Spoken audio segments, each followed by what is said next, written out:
Central Asia news में आज की अहम खबरों के साथ मैं हूं हैदर सैयद।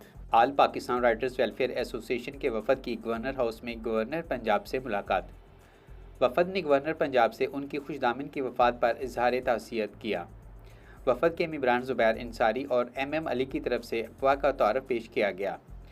अफवाह के मरकज़ी सदर हाफिज़ मोहम्मद जाहिद ने 9 नवंबर को होने वाली अफवाह की सालाना वर्कशॉप का दावतनामा गवर्नर पंजाब को पेश किया और बतौर मेहमान ख़ुसूसी उन्हें वर्कशॉप में शिरकत की दावत दी। गवर्नर पंजाब ने दावतनामा कबूल करते हुए वर्कशॉप में शिरकत की यकीन दहानी करवाई।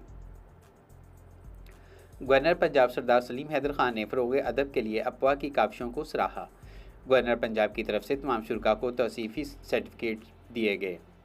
वफद में सुफियान फ़ारूकी, असलम सियाल, अज़हर हुसैन भट्टी, नादिर फ़हमी, रेहाना उस्मानी, सहरिश खान, सना आगा खान, ऐमन सईद, सादिया उमर शेख और दीगर मेंबरान शामिल थे। अफवाह मेंबरान ने गवर्नर हाउस का तफसीली दौरा भी किया।